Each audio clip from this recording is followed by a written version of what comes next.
مظلوموں کی آواز اور گونج بڑھتی چلی جا رہی ہے، تو کہاں سے راستہ پکڑوں گا؟ میں کہاں سے پکڑوں گا اور آپ کہاں سے پکڑیں؟ اس کے بعد میں لانا چاہتا ہوں بات کو محمد علی جناح کے اوپر۔ وکیل تھا، دیانتدار وکیل تھا، اس کی دیانت کے اعتبار سے کسی کو آج تک کبھی کوئی انگلی نہیں اٹھا سکا، مگر اس نے کیا کہا ذرا میں پڑھ کر سنانا چاہتا ہوں۔ حمود الرحمان کمیشن کی رپورٹ کے اندر تو اب یہ ہو گیا کہ اگر آپ اس کا ذکر کریں گے تو قانون آپ کے اوپر لگ جائے گا، تو میں امید کرتا ہوں کہ محمد علی جناح کے اقتباس کو اگر میں پڑھوں گا تو مجھے سزا نہیں ہوگی اور میرے اوپر FIR نہیں کٹے گا، کیونکہ جس کو انہوں نے کہی ہے یہ بات انہی کو میں بھی سنانا چاہتا ہوں۔ اور یہ محمد علی جناح صاحب نے آرمی اسٹاف کالج کوئٹہ میں 14 جون 1948 کو یہ بات کہی تھی، ذرا غور سے سنو، اور میں انگریزی میں پڑھوں گا۔ انہوں نے کہا، جناح صاحب نے کہا کہ I want you to remember that the executive authority flows from the head of the government of Pakistan. کیا کہا؟ The executive authority flows from the head of the government of Pakistan. And therefore, any command or order that may come to you cannot come without the sanction of the executive head. This is the legal position. Do not forget. سنیں غور سے، do not forget. اور اس میں برا مت مانے، ہر چیز کا آج کل برا مانا جاتا ہے۔ قائد اعظم نے کہا do not forget that the armed forces are the servants of the people. It was Quaid Azam who said it. میرے اوپر مقدمہ نہیں کرنا۔ You do not make national policy. It was Quaid Azam who said it about SIFC. You do not make national policy. It is we, the civilians, who decide these issues, and it is your duty to carry out these tasks with which you are entrusted. یہ کراچی کے سب سے بڑے وکیل اور ہندوستان پاکستان کے سب سے بڑے وکیل نے یہ بات کہی۔ میں آپ کو یہ بتانا چاہتا ہوں کہ ہم سیکھیں گے کہاں سے۔ اگر عمران خان صاحب نے حمود الرحمان کمیشن کی رپورٹ کو کہا ہے کہ پڑھو، تو کیا غلط بات کی؟ کمیشن آپ کا بنایا ہوا، کمیشن گورنمنٹ کا بنایا ہوا، کمیشن بھٹو صاحب کا بنایا ہوا، اور ایک دیانتدار آدمی جسٹس حمود الرحمان نے اس کمیشن کی روداد سنی اور رپورٹ لکھی۔ اور ایسے لوگ 15-20 لوگوں سے تو میں آج بھی واقف ہوں جو زندہ ہیں، جو گواہی دیں گے کہ ہم نے کمیشن میں کیا کہا، آج بھی زندہ ہیں اور گواہی دیں گے۔ اس سے قبل کہ ساری چیزوں کو دفنا دیا جائے وہ بھی موجود ہیں جو گواہی دیں گے۔ اور یہ بھی آپ کو بتا دوں کہ ایک دیانتدار جج تھے اور ان کے بیٹے اس وقت فیڈرل شریعت کورٹ کے چیف جسٹس ہیں، جسٹس حمید الرحمان، ان کے بیٹے چیف جسٹس ہیں فیڈرل شریعت کورٹ کے آج۔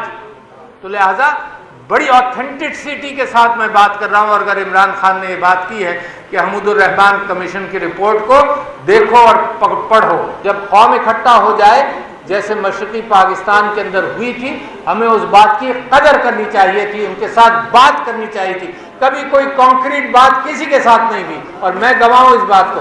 کراچی کے شہر کے اندر چودھری، بڑے بڑے نام، چودھری خلیق الزماں، ظفر احسن لاری، اور نام آپ لیتے جائیے کراچی شہر کے، اگر ان کو دوبارہ زندگی مل جائے تو وہ سوچیں گے کہ کون سی غلطیاں نہ کریں۔ اگر ایوب خان کو دوبارہ زندگی مل جائے تو وہ بھی سوچے گا کہ کون سی غلطی نہ کریں۔ اب جو ارباب اختیار ہیں ان کے پاس موقع ہے، اپنے ماضی سے سیکھ سکتے ہیں۔ اب حمود الرحمان کمیشن رپورٹ نہیں ہوئی تو کارگل کا ایک مثانیہ ہوا ہمارے ملک کے اندر۔ میں نے لوگوں سے پوچھا، دونوں کا پوچھا، آج سے 4 مہینے سے میں پوچھ رہا ہوں ارباب اختیار سے کہ حمود الرحمان کمیشن رپورٹ پڑھی؟ جن سے میں نے پوچھا انہوں نے تو نہیں پڑھی۔ پھر میں نے کہا کارگل کے اوپر بھی ریسرچ کر لو، دیکھو آدمی کو اگر پتہ چلے کہ فلانی طرف گڑھا ہے اور لوگ گڑھے میں گر چکے ہیں تو میں احتیاط کروں گا۔ یہ کیا طریقہ ہے کہ آنکھیں بند کر کے میں انکار کروں کہ نہیں میں نے پڑھنا نہیں ہے؟ یہ جو مینڈیٹ ملا ہے یہ اجماع امت ہے، اس معنی کر کے سیاسی اجماع ہے۔ اسی قدر کرو، بات کرو، نہ کہ یہ کہو کہ سب لوگ گمراہ ہو گئے اور سوشل میڈیا گمراہ کر رہا ہے۔ اور عجیب معاملہ ہے کہ جو آپ کو غزہ کے اعتبار سے سوشل میڈیا پر ایمان ہے کہ غزہ کی تصویریں دکھاتا ہے، پاکستان کے اعتبار سے آپ کو الرجی ہے کہ سوشل میڈیا جھوٹ بول رہا ہے۔ اخبار سچ بولتے تھے، ٹیلی ویژن میڈیم آج سچ بول رہا ہے، آدھا سچ آدھا جھوٹ، پتہ نہیں کیا۔ تو سب سے بڑا کام یہ کیا جا رہا ہے کہ آپ کا منہ بند کر دیں۔ اس لیے آپ کا منہ بند کر دیں کیونکہ آپ سوال اٹھاتے ہیں، اور آپ کو کیا ضرورت ہے؟ وہ بیچارہ احمد فرحات، اس نے کیا ایک تقریر کی اور کیا کہا، بیچارے کو غائب کر دیا، 8-10 دن غائب رہا، مطلب اور اقبال بھی نہیں ہوتا۔ اچھا دنیا جانتی ہے، آپ نہیں کہہ رہے، دنیا جانتی ہے کہ کس نے اٹھایا، کیا کیا۔ یہاں اس اسٹیج پر بہت سارے لوگ ہیں جن کو اٹھایا گیا، جن کو ڈانٹا گیا، جن کے خلاف ظلم ہوا، جن کو مارا پیٹا گیا، مگر اقبال نہیں کرتا کوئی بھی کہ کس نے کیا۔ پھر وہ کہاں سے برآمد ہوا؟ ایک جھوٹ کے پیچھے بہت سارے جھوٹ بولنے پڑتے ہیں۔ وہ برآمد کہاں ہوا؟ آزاد کشمیر، اور آپ نے کہہ دیا یہ ہماری ٹیریٹری نہیں ہے۔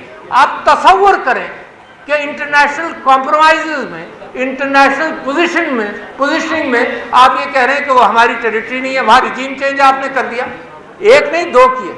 جب عمران خان کے فیور کی حکومت تھی وہاں پر اس کو گرایا گیا، پھر اس کے بعد انتخابات میں گرایا گیا، تو نتیجہ کیا ہوا؟ جب سیاستدان عوام سے رابطہ نہیں رکھے گئے تو وہاں جس انداز سے ریزسٹنس ہوا، خوف کرنا چاہیے نا، سیکھنا چاہیے۔ کہاں سیکھیں گے بھائی ہم؟ اگر کشمیر سے نہیں سیکھیں گے، آزاد جموں اور کشمیر سے نہیں سیکھیں گے، اگر جو پاکستان کے حالات ہیں اس میں نہیں سیکھیں گے، جو بلوچستان میں پریشانی ہے اس سے نہیں سیکھیں گے، کے پی میں جو پریشانیاں ہیں اس سے نہیں سیکھیں گے، تو سیکھنے کا کیا ہم نے طے کر لیا ہے کہ ہم کچھ نہیں سیکھنا۔ آپ کے پیر نہیں ہیں، آپ کے گھٹنے نہیں ہیں، آپ انٹرنیشنلی بدنام ہیں، آپ کے یہاں جمہوریت نہیں ہے، آپ پامال کرتے ہیں سب چیزوں کا، آپ ظلم کرتے ہیں۔ آپ نے عورتوں پر جس طرح سے ظلم کیا، آپ نے بچوں پر جس طرح سے ظلم کیا، جو ظلم یہاں پر ہوا، آپ کو مشرف صاحب کے ماشاء اللہ نے اتنی تکلیف نہیں دی ہوگی جتنی آج، بغیر ماشاء اللہ کے آپ کو تکلیف، جتنا ظلم مشرف صاحب کے زمانے میں نہیں ہوا جتنا آج ہو رہا ہے۔ ہم سب لوگوں نے بہت ساری چیزوں پر پردہ ڈالا کیونکہ میرا ملک ہے، مشرقی پاکستان الگ ہو گیا۔ میں حسینہ واجد صاحبہ کو ملا باکو میں بھی، میں نے ان سے بھی کہا کہ حالات بہتر ہو سکتے ہیں۔ خیر جو ان سے بات ہوئی وہ میں یہاں کہہ نہیں پاؤں گا، مگر میں آپ سے یہ کہتا ہوں کہ سویلین حکومت نے، میں خراج تحسین پیش کرتا ہوں ایک معاملے پر بھٹو صاحب کو، کہ بھٹو صاحب نے حمود الرحمان کمیشن کی رپورٹ پبلش نہیں کی، انہوں نے پردہ ڈالا کہ ہماری فوج سے جو غلطیاں ہوئی ہوں گی ان کو ہم پبلش نہیں کرتے، انہوں نے پردہ ڈالا، مگر آپ نے ان کے ساتھ کیا کیا؟ لٹکا دیا اس کو۔ کتنا ظلم ہے کہ سویلینز ہمیشہ پردہ ڈالتے رہے۔ سویلین حکومتیں جتنی آئی ہیں جس کے اندر جو انٹرفیرنس ہوئی اس کے اندر بھی ہر حکومت نے پردہ ڈالا، پی ٹی آئی نے پردہ ڈالا، پی ڈی ایم نے پردہ ڈالا، آج بھی سویلین حکومت مالکی کرتی ہے کہ جو کچھ ایجنسیز کر رہی ہیں۔ تو میں خراج تحسین پیش کرتا ہوں وکلا کو اور 6 ججز کو جو کھڑے ہو گئے، ماشاءاللہ کیا بات ہے۔ جب امیدیں کم ہو جاتی ہیں تو اللہ تعالیٰ ایک روشنی کی کرن پھر سے چھوڑتا ہے۔ تو میں 6 ججز کو تعریف کرتا ہوں اور مجھے یقین ہے کہ وہ بھی کھڑے رہیں گے اور یہ جو قانون کی بالادستی ہے اس کے اوپر عمل کرائیں گے۔ کوئی حل نہیں ممکن جب تک آپ سٹیک ہولڈرز کو ٹیبل پر نہ لائیں۔ سٹیک ہولڈرز، زمانی نہیں، مہرے نہیں، پپٹس نہیں، سٹیک ہولڈرز۔ اور اس وقت 2 سب سے بڑے سٹیک ہولڈرز ہیں، ایک عمران خان کیونکہ اس کو مینڈیٹ دیا ہے عوام نے، یہ فارم 47 والا مینڈیٹ نہیں ہے، مگر ان کو بھی اگر کوئی لوگ مینڈیٹ دے دیں کہ بھائی جو تم کرو گے بات اس کے اوپر ہم بھی کھڑے رہیں گے تو وہ بھی بات کر سکتے ہیں، مگر سٹیک ہولڈرز ٹیبل پر نہیں ہو تو فیصلہ نہیں ہوگا۔ مشرقی پاکستان ٹوٹ گیا، وہ تو سب سے بری مثال ہے۔ یہ پاکستان خدا نہ خواستہ، میں کلیم کرنا چاہتا ہوں، یہ پاکستان ٹوٹ نہیں سکتا، توڑنے نہیں دیں گے، جو توڑنے آئے گا اس کے ہاتھ توڑیں گے، ہم توڑیں گے۔ یہ کیا بات ہوئی کہ آپ مڑ مڑ کر یہ کہتے ہیں جی پاکستان توڑنا۔ یہ ولی خان بیچارے یہاں حیدرآباد جیل میں تھے، حیدرآباد جیل میں ان کے اوپر غداری کا مقدمہ چل رہا تھا، اور اس غداری کے جیل کے مقدمے میں انہوں نے 40 پیج کی ایک رپورٹ لکھی، اپنی گواہی دی، اور اس کے اندر کہا کہ جی ہم پاکستان کے غدار نہیں ہیں، ہم پاکستان کے بچانے والوں میں سے ہیں۔ فیض احمد فیض حیدرآباد جیل میں گرفتار تھے، ان کے اوپر غداری کا مقدمہ چل رہا تھا۔ یہ تو بڑا خوش ہے۔ مولانا مودودی کے اوپر غداری کا مقدمہ چلا، پتہ نہیں کس کے اوپر، یہ عمران خان کے اوپر غداری کا مقابلہ۔ ایک ہی منطق رہ جاتی ہے کہ تم ملک اور قوم کے غدار ہو، اور کون سی آئیڈیالوجی جو آپ نے اپنے ذہن میں بنا لی ہے اس آئیڈیالوجی کے غدار ہو۔ کبھی آپ کو 9 مئی مل جاتا ہے کھیلنے کے لیے، اب آپ کو حمود الرحمان کمیشن کی رپورٹ مل گئی ہے کھیلنے کے لیے، کوئی حد ہے یار۔ کیا عمران خان نے کہا ہے؟ عمران خان نے تو یہ کہا ہے کہ حمود الرحمان کمیشن رپورٹ پڑھ لو، آپ کی حکومت کی رپورٹ ہے، وہ عمران خان نے کہا ہے، پڑھ لو کیا اس نے غداری کی، اس کے اوپر غداری کا سائفر میں اس کے اوپر غداری کا مقدمہ چلا۔ کوئی ڈائیلاگ ملک کے اندر بہتری نہیں آئے گی جب تک بات نہیں کرو گے۔ یہ کیا ضد ہے کہ نہ درگزر کر پاتے ہو اور کہتے ہو کہ معافی مانگ لو۔ اچھا اتنا ہی بڑا معاملہ ہے تو ملک کو تو تباہ مت کرو۔ اگر معاملہ صرف معافی کا ہی ہے، میرا منطق ہے، معاملہ اگر صرف معافی کا ہے تو معیشت تباہ کر دو گے تم معافی کے چکر میں، تم ملک کو تباہ کر دو گے، غریب تر ہوتا جا رہا ہے اس کو تباہ کر دو گے کیونکہ معافی نہیں مانگی۔ یہ اپنی انا کہاں پہنچ گئی ہے کہ صرف معافی۔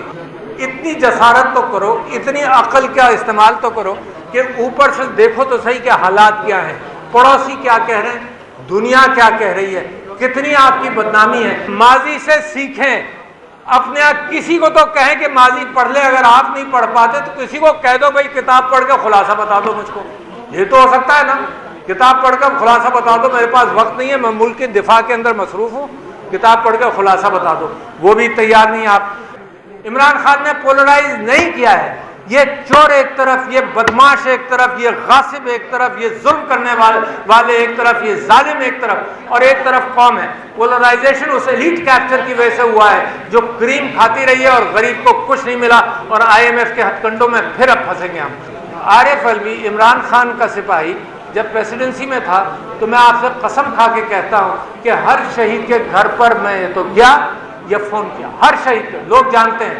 سینکڑوں کو میں نے فون کیا، ان کی بیویوں کے ساتھ، شہدا کی بیوی اگر فون پر بات کرتی تھی تو وہ روتی تھی اور میں روتا تھا، اگر ماں بات کرتی تھی ماں روتی تھی تو میں روتا تھا۔ تو یہ ٹھیکیداری شہیدوں کی کیسے اچانک ایک ہاتھ میں چلی گئی؟ ہم ہیں جو شہیدوں کی قدر کرتے ہیں، سب کی ہم قدر کریں گے۔ قانون کی حکمرانی قائم کرو، عمران خان کو رہا کرو، یہ دوسری ڈیمانڈ، قانون کی حکمرانی قائم کرو، عمران خان کو رہا کرو۔ اور تیسری بات کیا ہے؟ کیونکہ راستہ کہاں سے ملے گا؟ مینڈیٹ واپس کرو، کوئی چارہ نہیں، کوئی آلٹرنیٹ نہیں، ملک کو بچانا ہے، یہی راستہ ہے۔ یہ کم عقلی کی باتیں ہیں کہ بات نہ کرو، بات کرنے کے لیے نخرے ہیں۔ میں نے تو کئی جگہ پر یہ کہا کہ اگر میرا ذاتی معاملہ ہوتا تو میں کہتا نہیں بات کرنی، نہیں بات کرو۔